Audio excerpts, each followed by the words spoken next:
Hi everyone, and welcome to today's live stream. My name is Ulysses, and today we will be talking about machine learning at the edge. What it is, what are its benefits, and how you can get started with 8-bit, 16, and 32-bit MCUs and MPUs. We are live from YouTube, Facebook, and LinkedIn.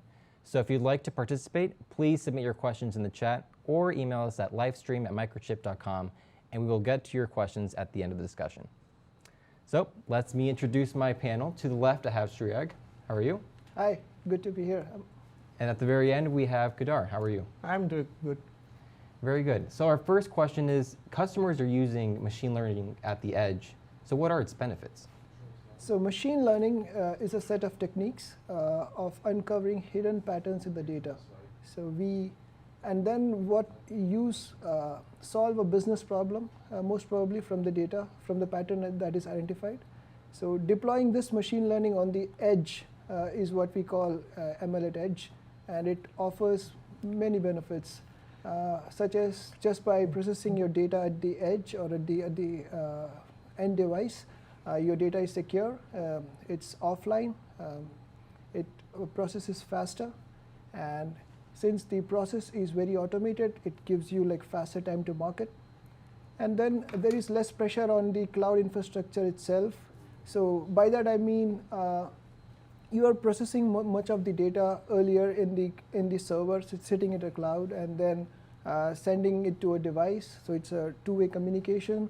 It has a lot of pressure on the cloud infrastructure, and also it's not very power efficient.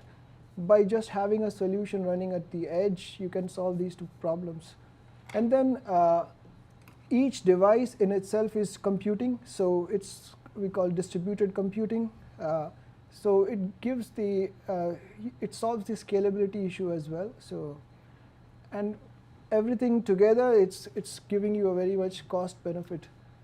So all in all, like the speed, accuracy, the offline capability, doing like less reliance on the cloud. This all it makes a very compelling solution for business cases. Oh, thank you. And then what sort of solutions does Microchip offer for machine learning? So yeah, ML solutions span from across all our product portfolios. So starting from data center to the very low 8-bit MCUs.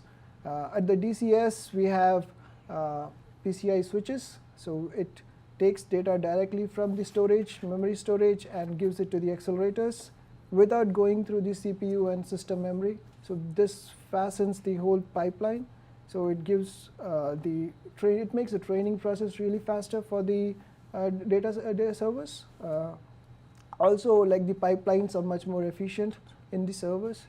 At the edge side, we have two ways of tackling it. One we call bring your own model, and the other is build your own model. In the bring your own model, we actually bring any pre-trained famous ML framework models directly onto your device. So in that we have in the FPGA category, we have vector blocks. So in vector blocks, we take any pre-trained ML framework, and with our vector blocks SDK, we convert it into an IP. So it is a very user-friendly SDK, so easy to use for a user, integrate into their solution.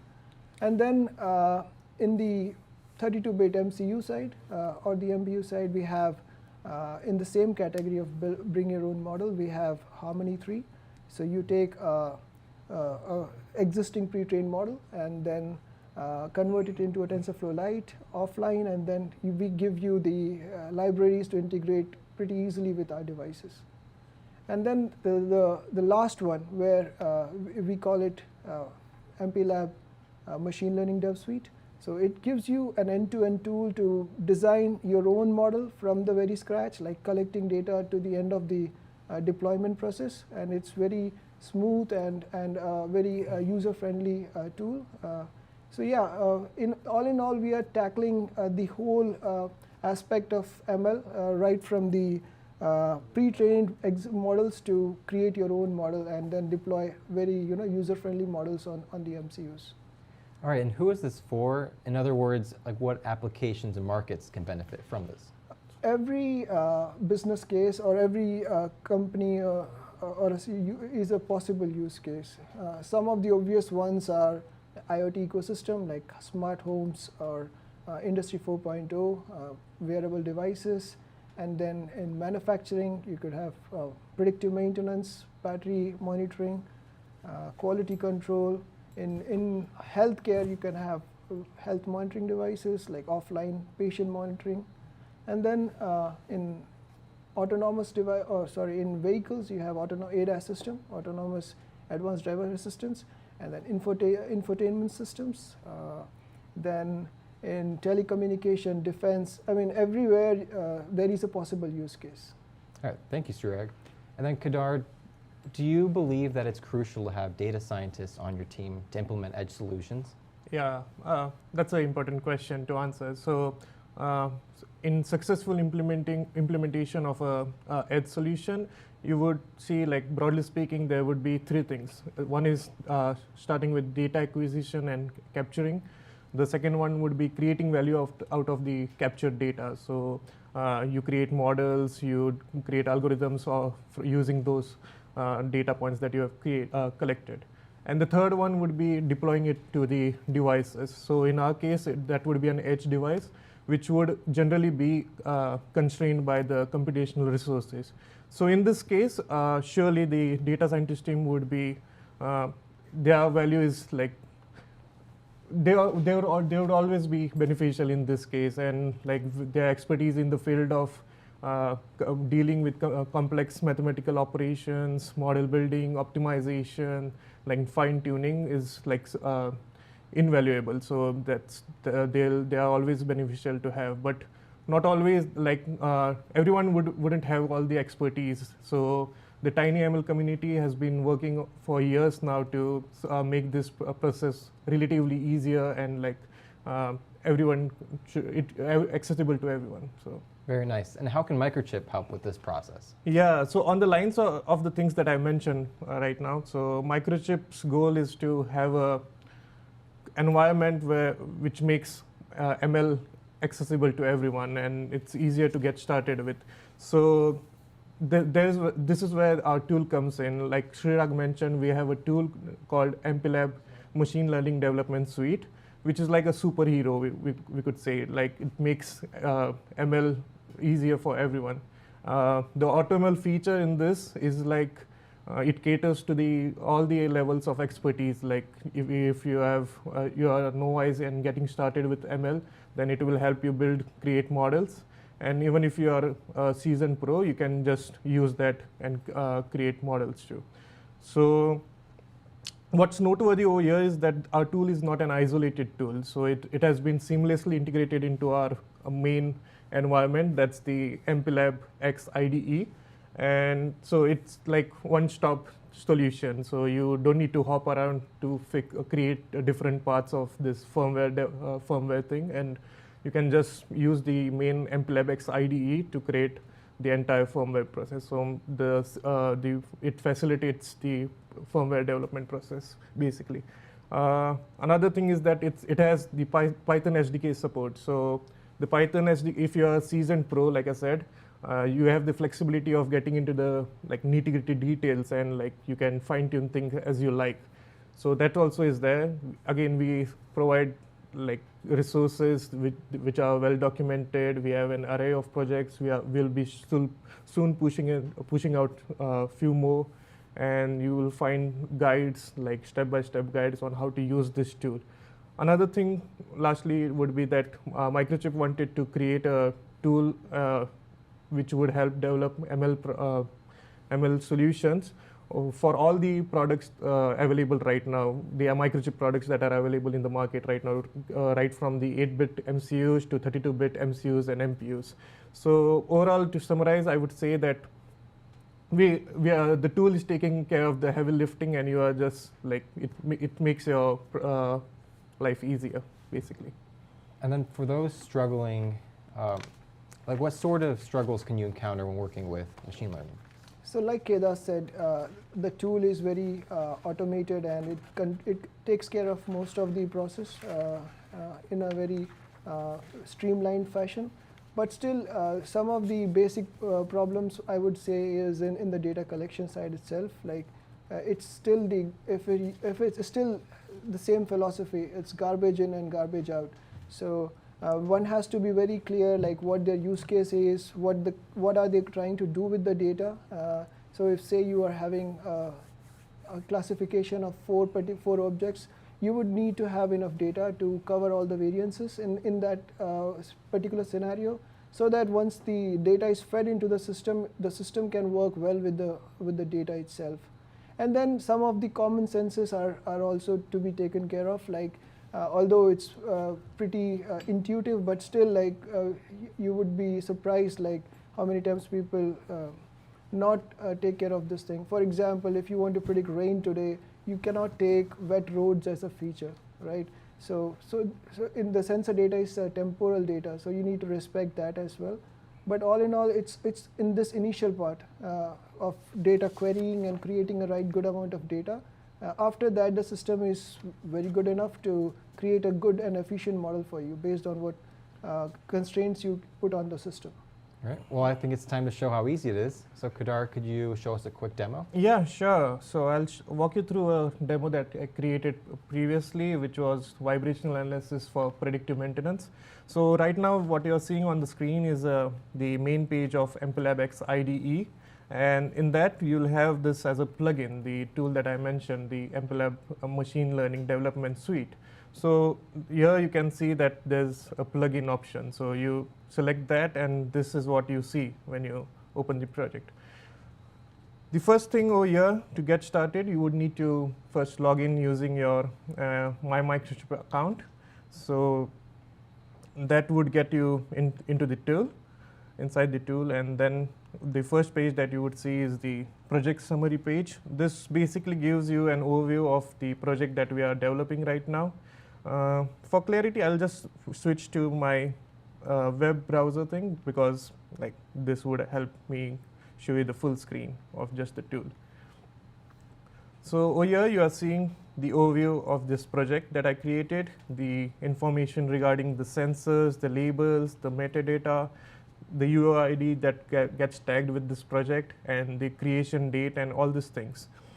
First of all, the thing that we need to do when you get started with any project is that you define what you want to like classify. It's like the target labels, you set them at the very beginning. So we go to the project settings, and here you can see that I'm trying to classify 3 states. That's normal, the idle state, and the anomalous state.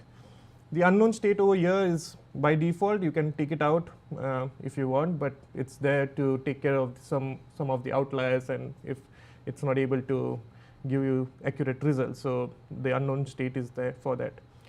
Metadata again over here is nothing but the characteristics that you can assign to any of the data that you have collected, so that it helps in filtering it out later on. So like you can filter based on the user who has collected this data, maybe the environment in which this data was collected. All this information can be filtered out and like tagged with the capture files using the metadata.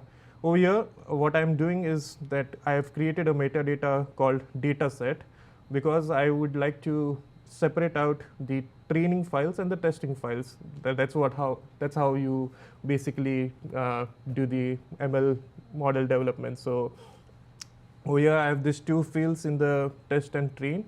There would be another validation set, but that you don't need to take think about, because that's taken care in the test, validation, and optimization step, and that's like separated out later on. So initially we just separate out test and train, hit save after all this metadata and the labels creation. Then you see that you have fields like the queries, the pipelines, and the model. All this information about like the models that were created and the pipelines that are used to create these models, and the query again. All this information can be found here. You are seeing this information over here because I had created it before. Otherwise, this would be blank at the very beginning. Just to save time, I've created the project early. So next step would be going to the data manager tab. So So one more thing. So you need to go through all the steps that you can see on the left-hand side, like from the project summary to the download model stage. That would be the entire process of developing a ML model. Over in the data manager, you can see that I have different files with names tagged to them. This data manager, basically, the tool basically supports .csv files and the .wav files, which it can be just inputted directly, or like you can also collect it using the MPLab ML data collector and the MPLab data visualizer. Those are the two tools that we have in the IDE itself. So it just streamlines the entire process, and you don't need to import it later on. So while collecting itself, you can just keep on pushing the files into this tool. Go into any of these files, then you see that I have tagged this section as the anomalous state. It's like you just need to create this windows and like just tag them to the correct label that they belong to. So it's like you are telling this tool that this is what the file is about, and you get the information about it over here. So it's an anomalous state signal. You are seeing like what's the start time, what's the end time, the length, total length, all these details are out over here. And right now what I'm doing is I'm using a 6DoF IMU sensor along with the AVR DA C Nano. That's a development board that we have for 8-bit. And with that, I've collected data for all the states, and right over here you see 6 signals, which are the accelerometer, 3 axis of accelerometer and 3 axis of the gyroscope. So once you are done creating this labeling and all, then just hit save and move on to the next part.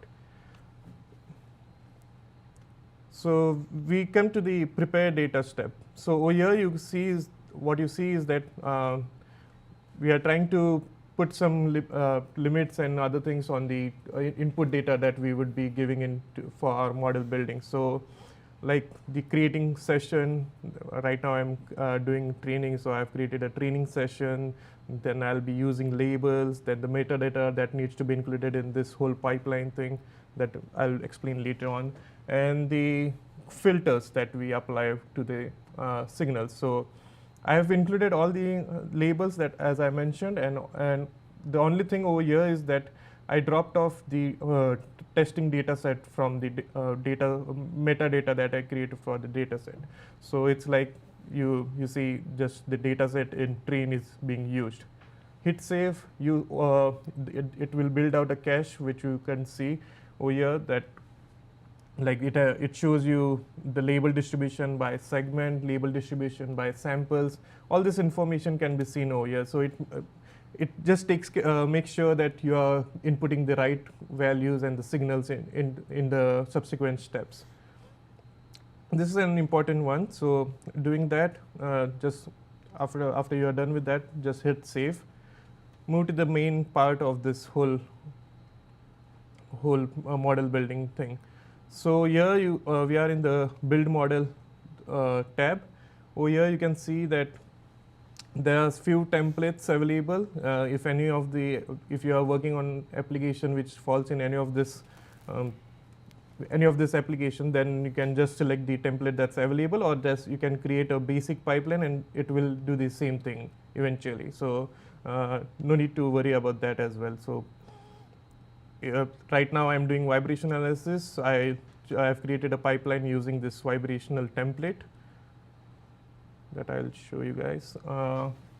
Yeah, so what the pipeline is. The pipeline is nothing but a sequence of steps that the data would be going through with some different transformations and like filters, everything to create models at the end. So here you find that there are 2 options. In the pipeline setting, you see that there's an AutoML mode and there's a custom training mode. AutoML is something like it just automates the whole entire process of model development. You don't need to set all the parameters by yourself. It's just few parameters that you want to be included in the whole model that needs to be set, and the rest of it is taken care of by AutoML. So there are like few cases that you might have that you create a model and it's like 100% accuracy, but it uses somewhat more resources. Then maybe you can just try putting that model over here, like taking that model and then try tweaking some parameters in the AutoML mode, and like it might give you a better model, or like it might give you a model which uses relatively lesser number of resources, but still the performance is like accuracy is about 98% or something. It's still a good thing to have, right? So it saves you a lot of money and time, and it uses less resources. So that's another win-win situation. So in cases of where you don't need accuracy to be really like 100% in like say in medical or something like that, where the accuracy needs to be 100%, you can't there's no chance for failure, then this is a good way to go. And like still you can, it all depends on how you configure the AutoML. Again, it's like if you want to include more resources, you can do that as well, but if you want to strip down to some less number of resources, then you just filter it out and it takes care of that. The first step over here, like I was showing in the pipeline settings, if you choose the AutoML parameter, then you need to set few things over here, like the optimization targets. Are you targeting just the F1 score, or you are targeting to get better accuracy, or you are trying to optimize sensitivity? All this is like, you have these options over here. So F1 score is like a benchmark for ML models, so we go for that. Usually it's set by default. Then again, you have the upper bounds on the SRAM, like the size and the classifier, how you want the target, like the hardware to be. So I have the size. This is again by default. You can just leave it as it is, or if you know that your device is not like, it's not going to support this much of size, then you can just bring it down and tell the AutoML to do its magic, basically. The other thing over here is that you select the optimizers and also the algorithms that the model should be created with. And at the end, you would select the iterations and the population size. So like iterations, it would be like going through this data this many times, and the population size is like in each time when it goes through that data, how many different models should it try to create and like find the best out of them. So you select all of this over here and just hit save. That's done. The next step is pre-processing. So the pipeline is basically divided into 3 main blocks. That's pre-processing, the feature extraction, and the last one is the model training. And again, it's subdivided into the sub-blocks, like we can say, which need to be tweaked, and the appropriate parameters in that need to be set so that the model is created using those parameters. Right in the beginning, in the input query, you are just selecting the query that you have created. In many cases, you might have different queries where you can just like, you're using a signal in one query, you're dropping off that signal in another query, or like I mentioned, you have metadata, which would be like different users are collecting this, environment, other things. So the query that you have created, you select that, and one that we want this to be included into. So it's like you get again the information. You have the columns, like I mentioned, AX, AY, AZ. These are the accelerometer signals, the GZ, GY, and the GX. These are the gyroscope parameters. So all these signals have been included. I just hit save. The second sub-block is selecting the segmenter.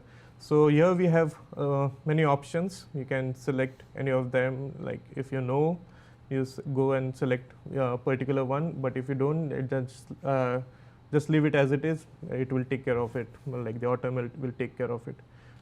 More information about all this and like the definitions of all these thing can be found on our documentation. So I've selected windowing, which would basically go through the data, creating windows and like keep on sliding in front. So it's like the windows, you set the window size, you set the slide size, all this thing, and just hit save. So we are done with the pre-processing part. Next would be the feature extraction. The feature extraction step, the first one over here is that you select the categories from which you would like the features to be generated and processed later. So I have selected these categories, like I want statistical to be included, time, frequency, amplitude, all this thing. And then like you can see, you have more options of selecting, like or if you want the 100th percentile of all these signals, if you want 75th percentile of all the signals, absolute mean, and all these options which fall under these categories, you can also change them and like tweak as per your need. So you can drop off or like include more.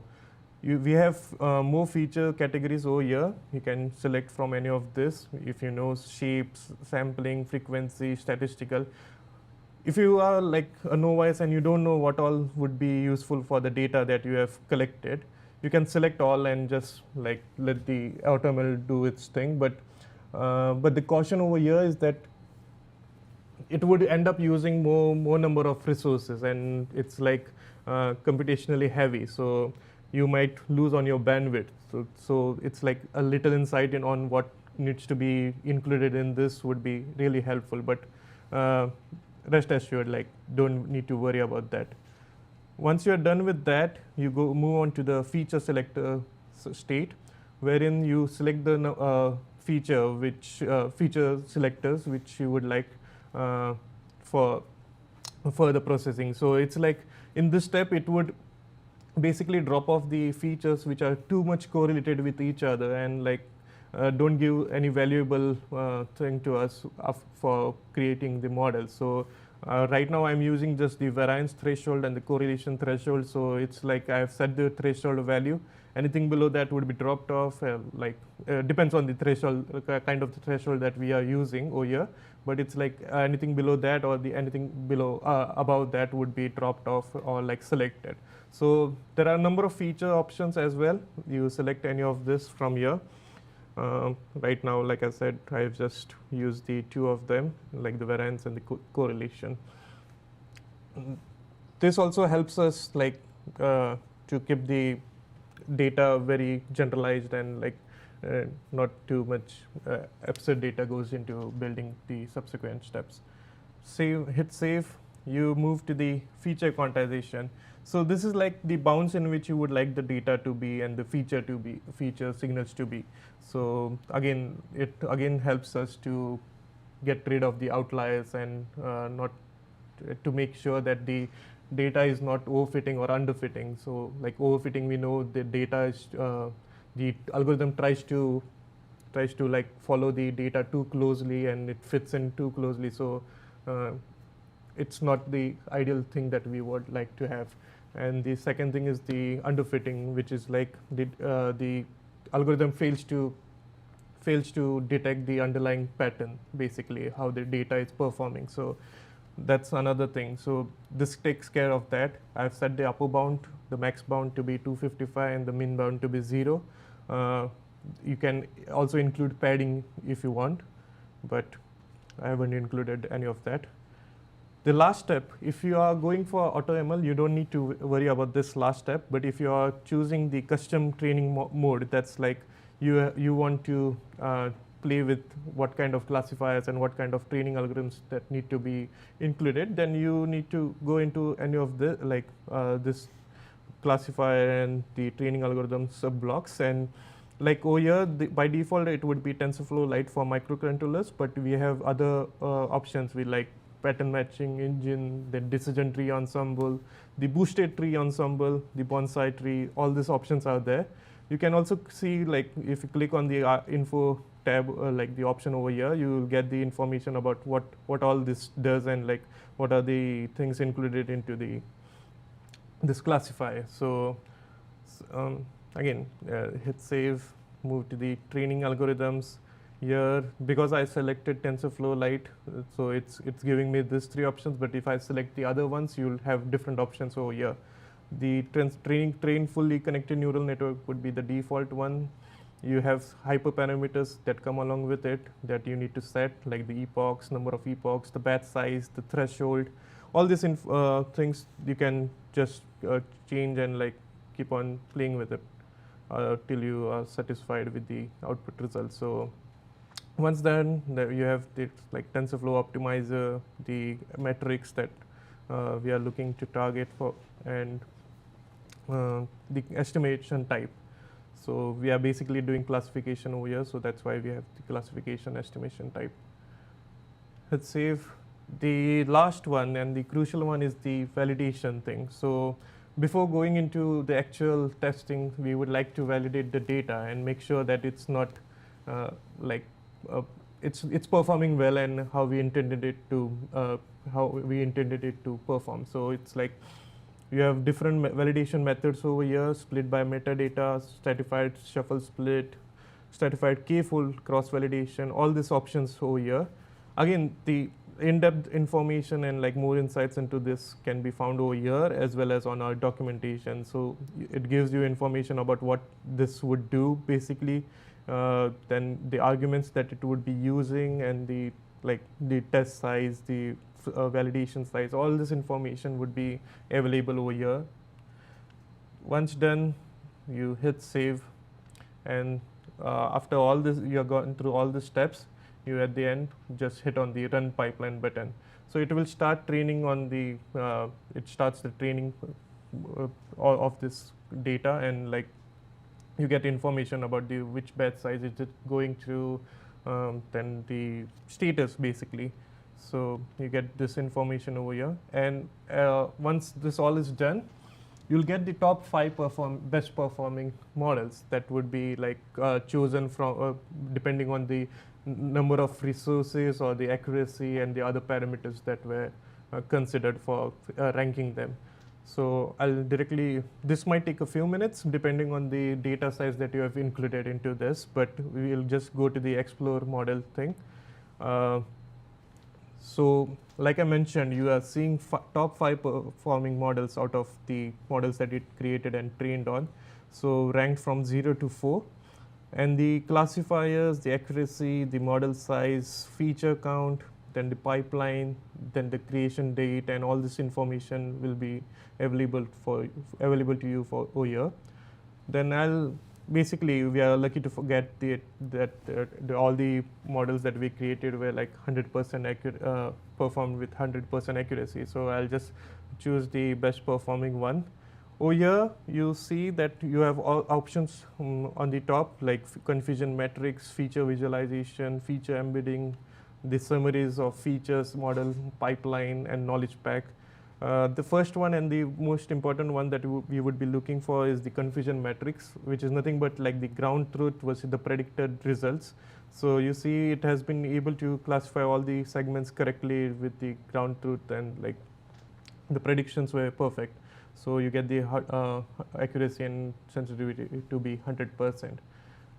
Here you see that what it does is like it depends on the number of iterations that you had set at the very beginning. So it went through all the iterations, created picked up the correct features and the best performing ones, and it trained the model first.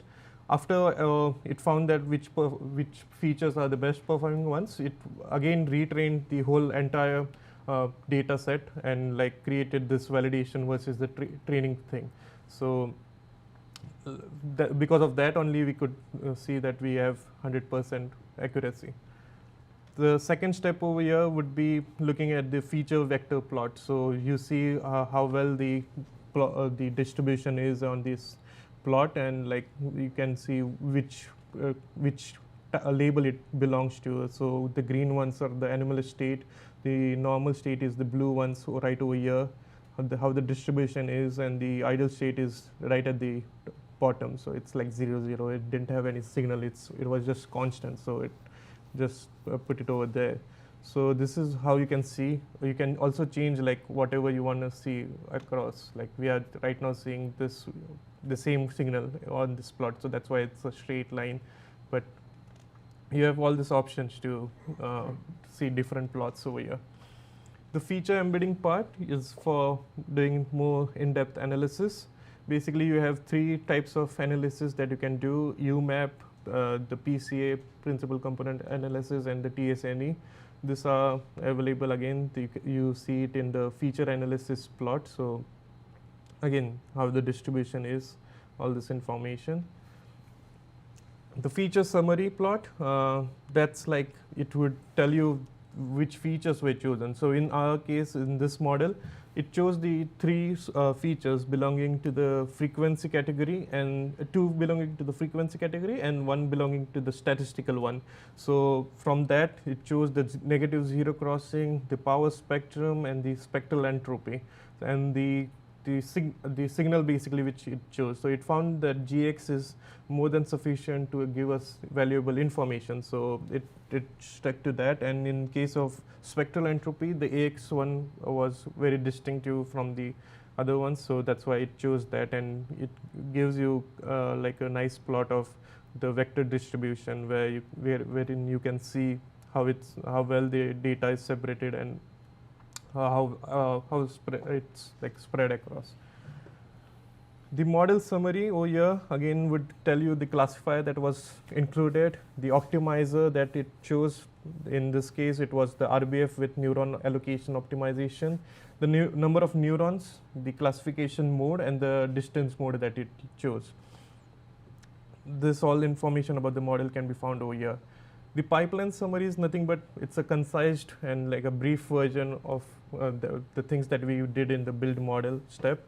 So information regarding the query that was included, the windowing that it went through, like the windowing size, the delta, all these things over here, the generator that it chose, then the variance threshold, like the types of feature selectors that we had over there, and again the scaling over here, quantization, what we call that also is provided to you in brief. And the main one is like the test, validate, optimize, like I mentioned. So which one it used for validation, which optimizer it used, all this information can be found over here. The last one is the knowledge pack summary. Again, it's just brief information about the knowledge pack that has been created. Once done with all of this, if you are satisfied that like it's good enough for testing the model, then you move to the test model tab. Over here, just give me a minute.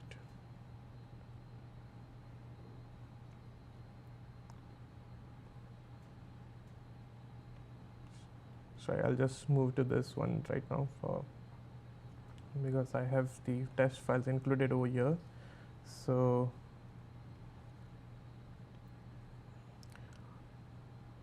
you see, I have the filter for test already there, and sorry, I have the test files which I set out at the very beginning. So I'll just test the model that I've created right now with this one. So I select those files, hit on recognize. This will take 30 seconds time. Okay, and just as a reminder, if you guys have any questions, feel free to type them in the chat or go to livestream@microchip.com and we'll get to them at the end. This again depends on the number of test files that you are including. It shouldn't take too long. Like you can see the progress right over here. It's just, okay, we have the results for all the test files. You hit the summarize button and you get all the information regarding, again in the form of a confusion matrix and how well it performed.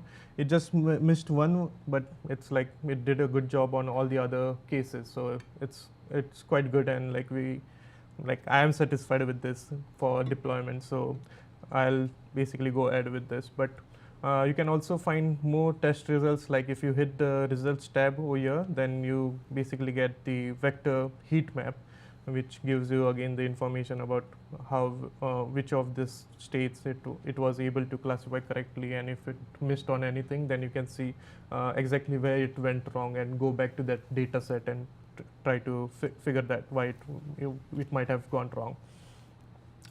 The last thing is after we are done with all the testing and we are satisfied, or like if you are not satisfied with the test results, you can just go back to right at the beginning, maybe at the build model stage, or like you can also go back to the data manager state itself and try to tweak some parameters and find what's like going wrong with this and change that. Just retrain this whole model again and you'll get what you are looking for. Once done, you select this and go to the download model. So the last step, the crucial one, is that once you have created all this, what do you do with this one? So what you do is like you basically download a knowledge pack that would be that would give you either a library file that can be directly integrated into the firmware, or you will be provided with a source file that also can be integrated into the firmware. So like I mentioned, I am using a 8-bit device, so I would basically use a XC8 compiler that Microchip has. And once I click on that, you see it gave me all the information regarding the knowledge pack on the right hand side. It's like the SRAM used, the flash size, and the latency, all this information that might be again helpful to decide whether the device will be able to really handle this much of computational resource. So click on select. You see the download knowledge pack page. You have like the formats that you can download the knowledge pack in. Like I mentioned, library or the source one. Library would just give you a single file. The source one would have a .c file and a .h file. So that just needs to be integrated properly into the firmware. But with the source file, you have the flexibility of again making changes that you want in the model in the later stage as well. The processor that I'm using right now, it's an AVR 128DA28. So that's like that's my target hardware. So selected that. The compiler again, this is the latest one that XC8 has, but you'll have the options of selecting other ones as well if you want.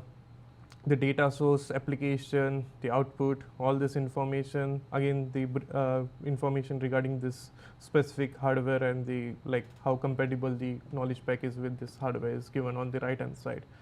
Once done, you just click on download. So you get the message that it's compiling the knowledge pack firmware. The knowledge pack, as I mentioned, would have will be like something like this.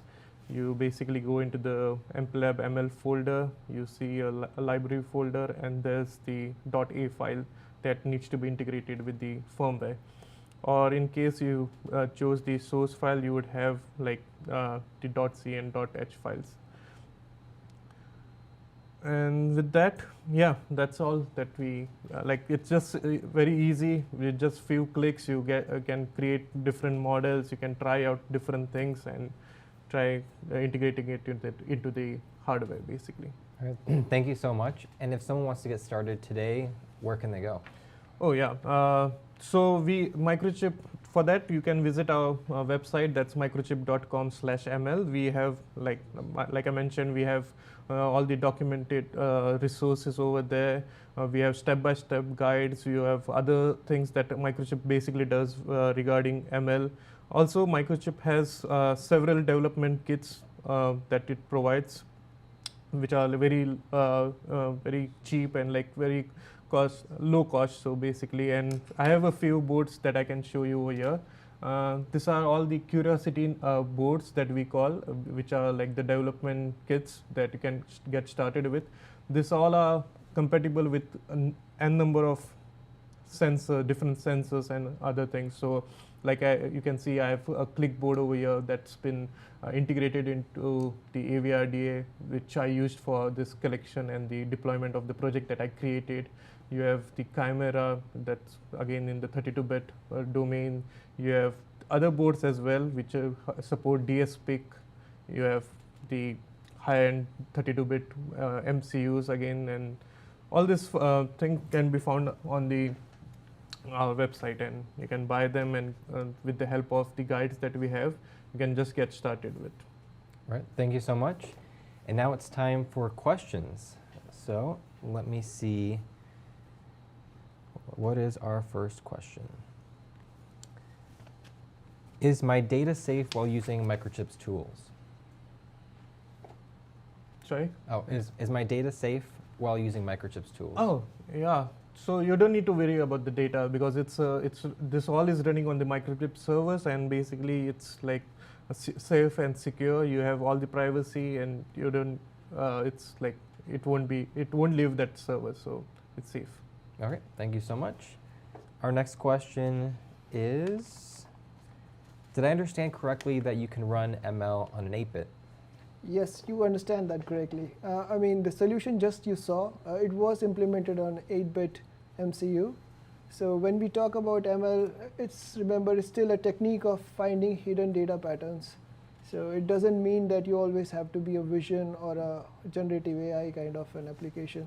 It could be as small as a predictive maintenance, like identifying anomalies in your motor or doing a battery monitoring. So when the application is of a lower magnitude, I mean, like you are implementing it with just sensors, 8-bit processor is a good enough solution. Not just that, our tool, we have very specialized algorithms which are catered for ML solutions at the edge, which are we would call it like super tiny, like it's tinier than tiny ML solutions, and they are highly customized for our 8-bit and 16-bit MCU solutions. So all in all, yes, the answer is yes. All right, thank you so much. Our next question is, do you have different types of licenses? Oh yes, we do. We have a free evaluation one, so anybody who can just visit our website and evaluate our tool. Once satisfied, they can go either a monthly based subscription or a yearly based subscription. All right, thank you so much. That's all the time we have today for questions. If you would like to learn more, ask any questions, go to livestreammicrochip.com. If you've missed anything, go back and you can review anything at any point. And make sure to subscribe to our YouTube channel, and we'll see you next time.